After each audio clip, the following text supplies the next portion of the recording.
विद्यार्थी मित्रों आगळ आपणे स्वाध्याय 4.5 सुधीनी वात करी हती। हवे आगळ नवी थियरी आवे छे जेनी अंदर आपणे आगळनी थियरीनी अंदर खूणा, त्रिकोण अने चतुष्कोण विशेनी माहिती मेळवी हती। तो हवे आपणे आगळ वर्तुळनी माहिती मेळववानी छे। वर्तुळ कोने कहेवाय अने वर्तुळना विविध भागोनी माहिती आपणे मेळववानी छे।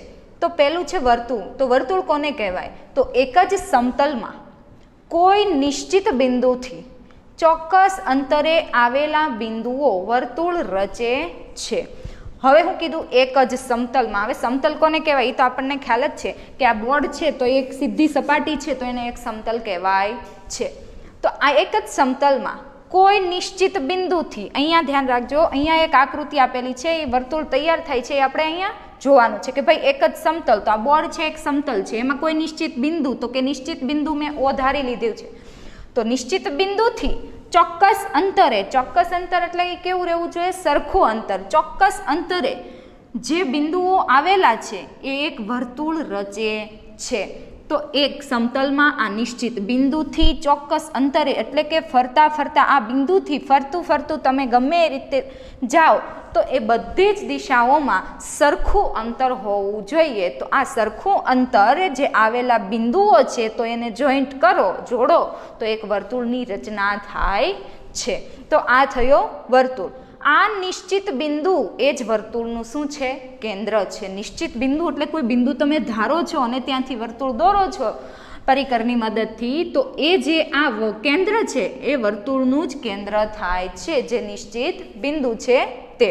તો આ થયું વર્તુળ। હવે વર્તુળની અંદર ત્રિજ્યા। હવે ત્રિજ્યા કોને કહેવાય? તો એવો રેખાખંડ કે જેનું એક અંત્ય બિંદુ એ વર્તુળનું કેન્દ્ર હોય અને બીજું અંત્ય બિંદુ એ વર્તુળ પરનું બિંદુ હોવું જોઈએ। એવો રેખાખંડ કે જેનું એક અંત્ય બિંદુ એ વર્તુળનું કેન્દ્ર અને બીજું અંત્ય બિંદુ વર્તુળ પરનું બિંદુ હોય તો એવા રેખાખંડને તમે ત્રિજ્યા કહી શકો છો। તો અહીંયા આપણને દેખાય છે વર્તુળનું કેન્દ્ર તો ઓ, વર્તુળ પરનું બિંદુ તો એ। તો આને જો જોડવામાં આવે તો જે રેખાખંડ મળે છે તેને કહેવામાં આવે છે ત્રિજ્યા। તો ત્રિજ્યા છે રેખાખંડ દ્વારા જ દર્શાવાય છે। તો ત્રિજ્યા આમાં આ આકૃતિની અંદર ત્રિજ્યા કઈ છે? તો કે ત્રિજ્યા ઓ એ છે, એટલે રેખાખંડ ઓ એ એની શું છે? ત્રિજ્યા છે। તો આ થઈ વર્તુળની ત્રિજ્યા અને એને કોઈ ચોક્કસ માપ હોય છે। જે તમે પરિકરની અંદર જો પરિકરને તમે ખોલો છો, પેન્સિલ જે પેન્સિલ નાખવાનું આવે છે પરિકર, એ પરિકરના તમે પરિકરની બીજી જે અણી આવે છે એને રાખી અને આમ પેન્સિલથી વર્તુળ દોરો છો તો એ જે પેન્સિલ અને જે પરિકર તમે ખોલ્યું છે એનું જે અંતર છે એ જ એક શું કહેવાય છે? ત્રિજ્યા કહેવાય છે। તો અહીંયા વર્તુળના કેન્દ્રથી ચોક્કસ અંતરે એટલે કે વર્તુળ પરના બિંદુ અને આ બંનેને જોડવામાં આવે તો એક ત્રિજ્યાનું નિર્માણ થાય છે, એટલે કે એ થઈ ત્રિજ્યા। હવે આ ત્રિજ્યાને આગળ વધારીશ તો શું થશે? તો એ મને વ્યાસ મળશે। તો આગળનો મુદ્દો એ જ છે કે વ્યાસ કોને કહેવાય? તો કે એવો રેખાખંડ કે જે વર્તુળના કેન્દ્રમાંથી પસાર થતો હોય, એટલે વર્તુળના આ કેન્દ્રમાંથી પસાર થતો હોય એવો રેખાખંડ અને તેના બંને અંત્ય બિંદુઓ વર્તુળ પરના બિંદુ હોય। એવો રેખાખંડ કે જે વર્તુળના કેન્દ્રમાંથી પસાર થતો હોય અને એના બંને અંત્ય બિંદુ વર્તુળ પરના જ બિંદુ હોય તો તેને શું કહેવાય છે? વ્યાસ કહેવાય છે। તો અહીંયા આપણે આકૃતિમાં જોઈ શકીએ તો આ રેખાખંડ છે, આ આખો રેખાખંડ એ બી, તો એને જ કહેવાય છે વ્યાસ। એ શું છે? તો કે એ વ્યાસ છે અને ક્યાંથી પસાર થાય છે? તો અહીંયા જોઈ શકો છો વર્તુળના કેન્દ્ર ઓમાંથી જ પસાર થાય છે, એને બીજે ક્યાંયથી તમે પસાર કરી શકો નહીં। તમારે આ વ્યાસ આ રીતે એ બી દોરેલું છે, હવે મારે બીજો જ વ્યાસ આની અંદર દોરવો છે તો હું ગમે તે દોરી શકું ને, આ રીતે દોરી શકું પી ક્યુ। તો આ પી ક્યુ પણ એક શું થશે? વ્યાસ જ થશે। એટલે વર્તુળના કેન્દ્રમાંથી જે રેખાખંડ પસાર થાય છે તો તેને કહેવાય છે એનો વ્યાસ। તો વ્યાસ આ થયો વ્યાસ। હવે વર્તુળનો વ્યાસ એ હંમેશા ત્રિજ્યા કરતાં 2 ગણો હોય છે। જો અહીંયા આ ત્રિજ્યા હતી તો આ ત્રિજ્યાને હું હજી આગળ આમ લંબાવું તો આ શું થઈ જશે? એક વ્યાસ થઈ જશે। અહીંયા હું નામ આપી દઉં બી, તો એ બી શું થઈ જશે? વ્યાસ થઈ જશે। એટલે અહીંયા જેટલું અંતર છે એટલું જ બીજી બાજુ અંતર હું લઉં ત્રિજ્યાનું તો એ શું થઈ જશે? વ્યાસ। એટલે કે વ્યાસ હંમેશા ત્રિજ્યા કરતાં 2 ગણો હોય છે। એટલે એનું સૂત્ર એક બને છે. એ સૂત્ર હજી તમારે જરૂર નથી, પરંતુ એવું આવે કે ભાઈ વ્યાસ બરાબર 2 ગુણ્યા ત્રિજ્યા. હવે ત્રિજ્યાનું માપ તમારું 2 સેમી હોય તો 2 સેમી ગુણ્યા 2 કરો તો 2 દુ 4, તો વ્યાસ કેટલા સેમીનો હોય? 4 સેમીનો થાય. તો આ સૂત્ર છે કે વ્યાસ બરાબર 2 ગુણ્યા ત્રિજ્યા, એટલે કે વ્યાસ હંમેશા ત્રિજ્યા કરતાં 2 ગણો હોય છે. વર્તુળનો વ્યાસ એ વર્તુળની સૌથી મોટી જીવા છે. હવે આ જીવા શું છે એ આપણે આગળ જોવાનું છે, તો યાદ રાખજો કે વર્તુળનો વ્યાસ છે એ વર્તુળની સૌથી મોટી જીવા છે. હવે જીવા શું છે તે આપણે જોઈએ. તો જીવા શું છે? તો જીવા વર્તુળ પરના કોઈ પણ 2 બિંદુઓને જોડતો રેખાખંડ એ વર્તુળની જીવા કહેવાય છે. એટલે વર્તુળ પરના કોઈ પણ 2 બિંદુઓને જોડતો રેખાખંડ તમે ગમે ત્યાં દોરો તો એને વર્તુળની જીવા કહેવાય છે. અને આગળ આપણે વ્યાસમાં જોયું એમ કે સૌથી મોટી જીવા એ શું હોય છે? વર્તુળનો વ્યાસ હોય છે. તો અહીંયા એક PQ છે તો એ શું છે? જીવા જ છે. કેમ? તો કે વર્તુળના 2 બિંદુઓને જોડતો રેખાખંડ એની હંમેશા જીવા જ હોય. હવે મારે બીજી જીવા આમાં દોરવી છે અને એ પણ વ્યાસ હોય એવી, તો હું અહીંયા દોરી શકું AB. તો અહીંયા AB છે એ વ્યાસ પણ છે અને સૌથી મોટી જીવા પણ છે. એટલે વ્યાસ છે, દરેક વ્યાસ એ જીવા છે, પણ દરેક જીવા એ વ્યાસ હોતી નથી. એ ખાસ યાદ રાખવા જેવો મુદ્દો છે કે વ્યાસ છે એ જીવા છે, પણ જીવા છે એ વ્યાસ હોઈ શકે એવું કહી શકાતું નથી. એટલે સૌથી મોટી જીવા એ વર્તુળનો વ્યાસ છે. આ થઈ વર્તુળની જીવા, કે જે 2 રેખાખંડ વર્તુળ પરના કોઈ પણ 2 બિંદુઓને જોડવામાં આવે અને જે રેખાખંડ મળે એ વર્તુળની જીવા છે. હવે આગળ જોઈએ પરિઘ. પરિઘ કોને કહેવાય? તો વર્તુળની લંબાઈને. હવે વર્તુળની લંબાઈ તો કે આપણને કેવી રીતે ખબર પડે? તો વર્તુળની લંબાઈ એટલે કોઈ પણ એક બિંદુથી માપ શરૂ કરીએ અને ત્યાં પાછા આવીએ અને જે માપ તમને મળે એ વર્તુળની લંબાઈ થઈ, અને એ લંબાઈને જ એનો પરિઘ કહેવાય છે. ફરતા અંતરને, લંબાઈને અથવા તો એના ફરતા અંતરને, એટલે કે આ જે ફરતું અંતર છે એને તમે માપો તો એ થયો વર્તુળનો પરિઘ. તો આ થયો વર્તુળનો પરિઘ. હવે ચાપ.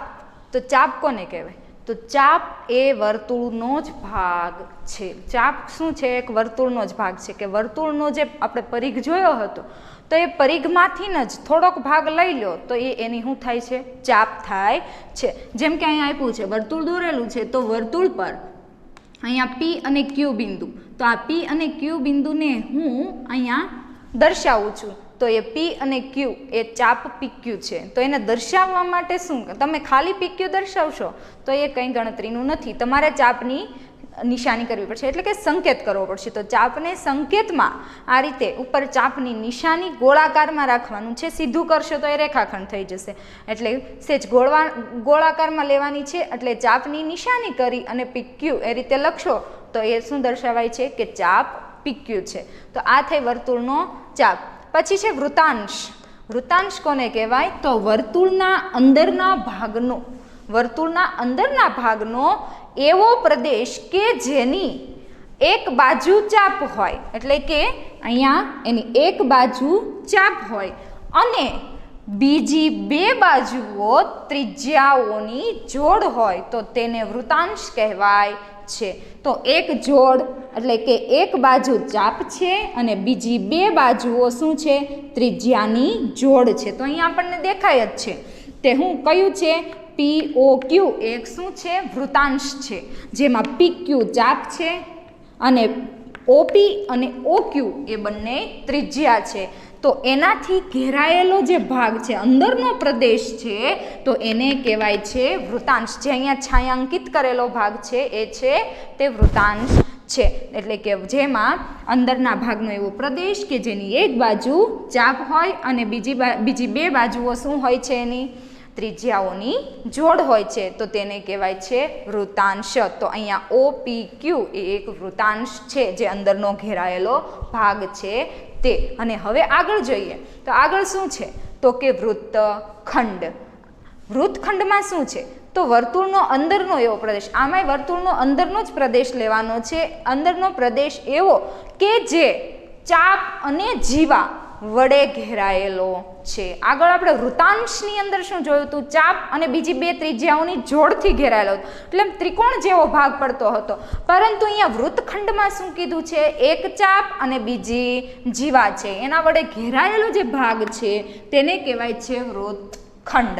તો અહીંયા દેખાય છે કે એ બી છે એ શું છે? જીવા છે. અહીંયા રેખાખંડ એ બી લખો તો એ જીવા ગણાશે, અને આ એ બી આ રીતે ચાપમાં લખો તો એ ચાપ એ બી ગણાશે. તો અહીંયા એ બી એ વૃત્તખંડ છે. કયો? અંદરનો છાયાંકિત કરેલો ભાગ, અંદરનો ઘેરાયેલો ભાગ, જે ચાપ અને જીવા વડે ઘેરાયેલો છે તે. તો એને કહેવાય છે વૃત્તખંડ. અને હવે આગળ છે અર્ધવર્તુળ કોને કહેવાય? તો અર્ધવર્તુળ કોને કહેવાય? તો કે વર્તુળના વ્યાસ વડે વર્તુળના બે સરખા ભાગ થાય છે. આખું વર્તુળ આપેલું હોય અને એને તમારી પાસે કોઈ વર્તુળ કે ગોળ કાગળ છે, ગોળ, તો એને તમે અડધું કરવું હોય તો તમે શું કરશો? અડધો ભાગ આમ વાળી દઈશો, એટલે વચ્ચે તમને એક ધાર જેવું મળશે, અને ત્યાંથી આપણે એને ફાડી લઈએ તો બે કટકા થાય છે. તો એ જ એમાં જે બે કટકા થાય છે એમાંના એ બંને જુદા જુદા કટકા છે, બંને અર્ધવર્તુળ જ કહેવાય છે. એટલે કે જે ધાર હતી ને એ જ એનો શું થાય? વ્યાસ થાય છે. તો આખા વર્તુળમાંથી વ્યાસ જે છે એ વર્તુળના કેટલા ભાગ કરે છે? બે સરખા ભાગ કરે છે. તો એ બંને જે દરેક ભાગ છે એને જ આપણે અર્ધવર્તુળ કહીએ છીએ. તો આ થયું વૃતાંશ, વૃત્તખંડ અને અર્ધવર્તુળ. હવે આપણે સ્વાધ્યાય 4.6 જોઈએ. 4.6નો પહેલો પ્રશ્ન છે કે બાજુમાં આપેલી આકૃતિના આધારે કહો. તો અહીંયા આપણને એક આખી આકૃતિ આપેલી છે અને એના આધારે આપણે પ્રશ્નના જવાબ લખવાના છે. તો પહેલું શું કીધું છે? એ વર્તુળનું કેન્દ્ર. તો આકૃતિમાંથી આપણે વર્તુળનું કેન્દ્ર શોધવાનું છે. હવે આકૃતિમાંથી વર્તુળનું કેન્દ્ર મને ક્યાં મળે છે? તો વર્તુળનું કેન્દ્ર કયું છે? તો કે વર્તુળનું કેન્દ્ર છે O. તો અહીંયા જવાબમાં આવશે O. બીજો સવાલ, 3 ત્રિજ્યાઓ. હવે આકૃતિની અંદર આપણે ત્રિજ્યાઓ શોધવાની છે, અને એ પણ કેટલી? 3 ત્રિજ્યાઓ. તો હવે આમાંથી 3 ત્રિજ્યાઓ કઈ મળશે મને? તો ત્રિજ્યા એટલે શું? કે જેનું એક બિંદુ, અંત્ય બિંદુ વર્તુળનું કેન્દ્ર હોય અને બીજું અંત્ય બિંદુ વર્તુળ પરનું બિંદુ હોવું જોઈએ. તો અહીંયાથી મને 3 ત્રિજ્યા કઈ મળશે? તો એક તો OA. કેમ? તો કે O કેન્દ્ર અને A વર્તુળ પરનું બિંદુ.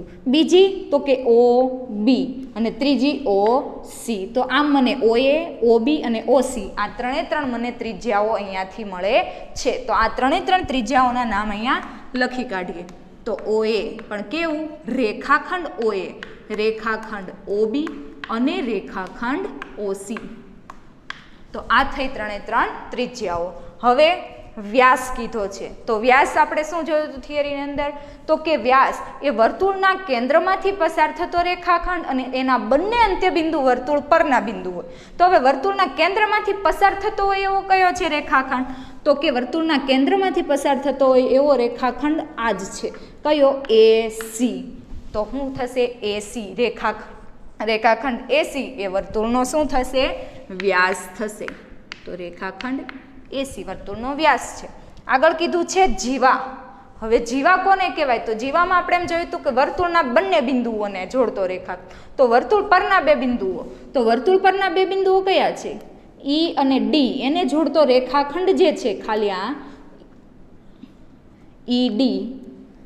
તો આ રેખાખંડને જીવા કહેવાય છે. આ જે છાયાંકિત કરેલો ભાગ છે એને નહીં, ખાલી માત્ર આ બિંદુ અને આ બિંદુ E અને D ને જોડતો જે રેખાખંડ છે એને જીવા કહેવાય. અને બીજી જીવા કઈ છે આમાં? તો કે મેં કીધું હતું કે સૌથી મોટી જીવા એ જ વર્તુળનો વ્યાસ છે. તો વર્તુળનો વ્યાસ AC એ પણ એક જીવા જ છે. એટલે અહીંયા મને બે જીવા મળશે, એક તો ED અને AC.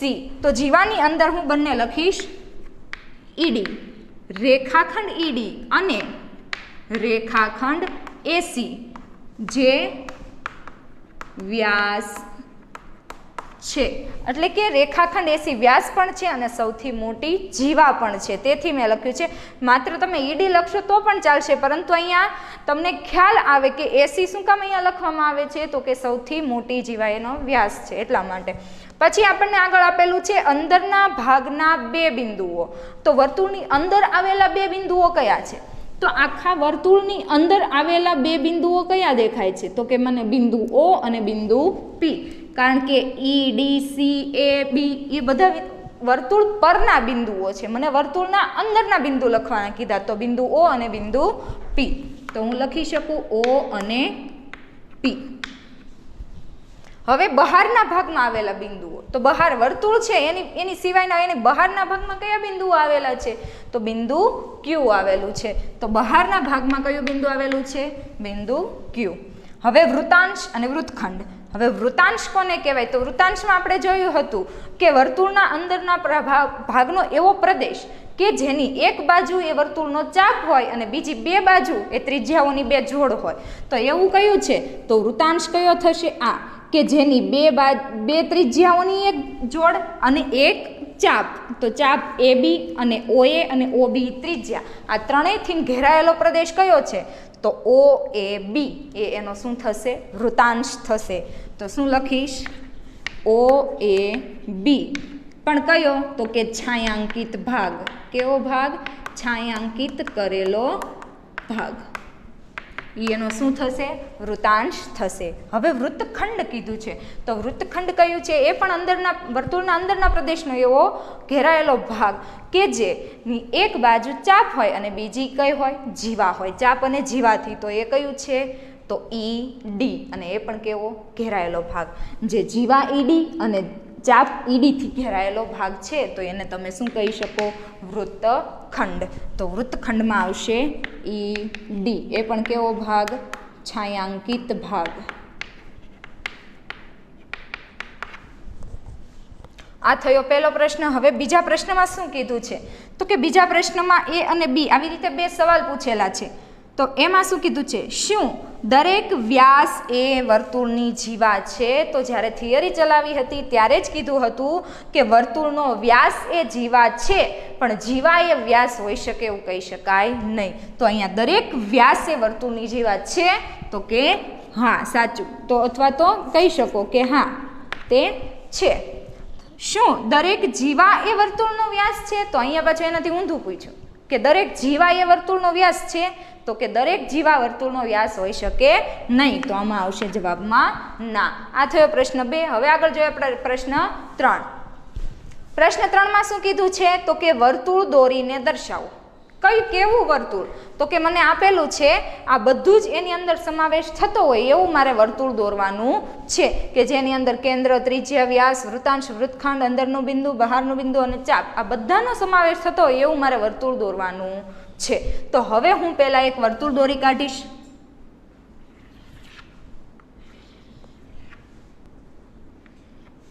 વિદ્યાર્થી મિત્રો, તમારે તમારી પાસે જે પરિકર હોય છે એનાથી યોગ્ય અંતર અને યોગ્ય માપ લઈને જ વર્તુળ દોરવાનું છે. પેન્સિલથી રફ વર્તુળ દોરવાનું નથી. તમારે માપ લઈને જ વર્તુળ દોરવાનું રહેશે, જેથી વર્તુળનું આપણને કેન્દ્ર ચોક્કસ મળી રહે. તો અહીંયા તેનું કેન્દ્ર, તો અહીંયા આપણે વર્તુળ દોર્યું છે, તો વર્તુળનું કેન્દ્ર ધારો કે હું દર્શાવી દઉં છું O. તો વર્તુળનું કેન્દ્ર થયું O. હવે વર્તુળની ત્રિજ્યાઓ, તો ત્રિજ્યા દર્શાવવા, તો ત્રિજ્યા મારે દર્શાવી છે, તો હું ગમે ત્યાંથી મારે વર્તુળ પરના બિંદુ સુધી જવું પડશે. તો આ જે રેખાખંડ મળે છે એને એ થઈ વર્તુળની ત્રિજ્યા. હવે હું આને નામ આપી દઉં, ધારો કે P. તો PO એ શું થઈ જશે? ત્રિજ્યા. તો ત્રિજ્યા શું થઈ ગઈ? PO અથવા તો OP, ગમે તે લખો રેખાખંડ તો એ પણ ચાલશે. હવે વ્યાસ કીધો છે, તો વ્યાસ મારે દોરવો છે, તો વ્યાસ કઈ રીતે દોરી શકીશ? ગમે તે રીતે. ત્રિજ્યાને લંબાવશો તો એ પણ એક વ્યાસ જ થાય છે. તો હવે હું વ્યાસ દોરું કે વર્તુળના કેન્દ્રમાંથી પસાર થતો હોય એવો. તો આ થયો એનો વ્યાસ. હવે એને પણ હું નામ નિર્દેશન આપી દઉં છું, ધારો કે QR. તો QR એ શું થઈ ગયો? એનો વ્યાસ થઈ ગયો. તો રેખાખંડ QR એનો વ્યાસ થઈ જાય છે. હવે વૃતાંશ. તો વૃતાંશ એટલે શું હતું? તો કે વૃતાંશ એટલે કે ચાપ અને બીજી બે ત્રિજ્યાઓની જોડ એનાથી ઘેરાયેલો. તો અહીંયા તમને દેખાય જ છે આપણને કે અહીંયા આ બે ત્રિજ્યાઓ છે અને આ એક ક્યુપી શું છે, એક ચાપ ધારી લ્યો. તો અહીંયા જે મને મળે છે એ શું મળશે, આ ક્યુપી અને આ બે ત્રિજ્યાઓ એનાથી ઘેરાયેલો ભાગ છે એ કેવો થશે, આ જે મળે છે ભાગ એને કહેવાય છે વૃતાંશ, કે જેમાં ક્યુપી એક ચાપ છે અને આ બંને ત્રિજ્યાઓની જોડ છે. તો આ થઈ ગયો વૃતાંશ. તો વૃતાંશમાં શું લખવાનું, ઓ ક્યુપી અથવા OPQ, OPQ જે છાयांकित કરેલો ભાગ છે તે. હવે આપણને કીધું છે વૃત્તખંડ. તો વૃત્તખંડમાં શું કરવાનું છે, તો વૃત્તખંડમાં ચાપ અને જીવા આ બે વસ્તુથી ઘેરાયેલો જે ભાગ હોય એને કહેવાય છે વૃત્તખંડ. તો મારે એના માટે પહેલાં શું દોરવું પડશે, જીવા દોરવી પડશે. અને ચાપ, તો કે અહીંયા હું ધારો કે જીવા દોરી લઉં છું અને એનું નામ આપું છું MN. તો આ MN છે એ એક જીવા થઈ, રેખાખંડ MN એક જીવા થઈ. અને હવે ચાપ, તો કે ચાપ કયું થયું, તો ચાપ MN અહીંયા છે. હવે આનાથી ઘેરાયેલો જે પ્રદેશ છે એ શું છે, વૃત્તખંડ છે. તો અહીંયા વૃત્તખંડમાં શું થશે, MN પણ કેવો, છાयांकित કરેલો ભાગ. હવે આગળ કીધું છે અંદરના ભાગનું બિંદુ. તો અંદરના ભાગમાં બિંદુ O પણ આવે, છતાં આપણે બીજું કોઈ પણ બિંદુ દર્શાવી દઈએ. તો અહીંયા દર્શાવું છું, ધારો કે એનું નામ આપું છું L. તો અંદરના ભાગમાં આવેલું બિંદુ કયું છે, તો કે O અને L. તો O અને L અંદરના ભાગમાં આવેલું બિંદુ. હવે બહારના ભાગનું બિંદુ કીધું છે, તો વર્તુળ સિવાયનું બહારનું ભાગનું બિંદુ. તો હું કોઈ પણ બહારના ભાગમાં કોઈ એક બિંદુ દર્શાવી દઉં છું. ધારો કે હું દર્શાવી દઉં છું S. તો અહીંયા S છે એ કેવું છે, બહારના ભાગમાં આવેલું બિંદુ છે કે જે વર્તુળની અંદર પણ નથી અને વર્તુળ પર પણ નથી અને વર્તુળની બહારના ભાગમાં છે. અને હવે ચાપ, તો અહીંયાથી ચાપ કઈ છે, તો ચાપ અહીંયા મને બે મળી છે, એક તો ચાપ MN અને બીજી QP. તો એને દર્શાવવા માટે મારે એની નિશાની કરવી પડશે, ઉપર સંકેત કરવો પડશે. તો MN પણ કેવું, ઉપર ચાપની નિશાની કરવી પડશે. અને બીજું PQ અને ઉપરની ચાપની નિશાની. તો આ બે ચાપ મળે છે અહીંયા. અને અહીંયા આપેલી આપણને બધી વસ્તુ અહીંયા સમાવતી હોય એવી અહીંયા આકૃતિ તૈયાર થઈ, એટલે કે એવું એક વર્તુળ તૈયાર થયું કે જેમાં આપણને જેટલી માંગેલી હતી એ બધી જ વસ્તુઓનો અંદર સમાવેશ થઈ જાય છે. હવે આગળ આપણને પ્રશ્ન 4 એમાં કીધું છે કે ખરા છે કે ખોટા તે કહો, એટલે કે ખરાની અને ખોટાની નિશાની કરવાની છે. તો એ વિધાનમાં શું કીધું છે, વર્તુળના બે વ્યાસ હંમેશા છેદે છે. તો વર્તુળના બે વ્યાસ છે એ એકબીજાને છેદે છે, તો કે હા કે ના. તો હવે આપણે જોઈ લે. તો આ આકૃતિ દોરું છું, આમાં એક વ્યાસ દોર્યો મેં આ, અને હવે બીજો વ્યાસ દોરવું છે. તો બીજો વ્યાસ છે એ ગમે ત્યાંથી દોરી શકો છો તમે. તો આ રીતે દોર્યું. તો આ પહેલો વ્યાસ છે અને આ બીજો વ્યાસ છે, તો શું એકબીજાને છેદે છે, તો કે હા, બે વ્યાસ છે હંમેશા એકબીજાને છેદે છે. તો આ વિધાન કેવું છે, સાચું છે. બીજું વિધાન, વર્તુળનું કેન્દ્ર હંમેશા વર્તુળના અંદરના ભાગમાં હોય છે.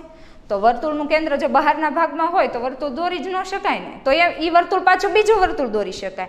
એટલે વર્તુળનું કેન્દ્ર તો હંમેશા વર્તુળના અંદરના ભાગમાં જ હોય છે, બહારના ભાગમાં હોતું નથી. તો આ વિધાન પણ કેવું છે, સાચું છે. તો અહીંયા તમારું આ સ્વાધ્યાય 4.6 પૂર્ણ થાય છે અને આ સાથે તમારું ચોથું ચેપ્ટર પણ ભૂમિતિના પાયાના ખ્યાલો પણ અહીંયા પૂર્ણ થાય છે.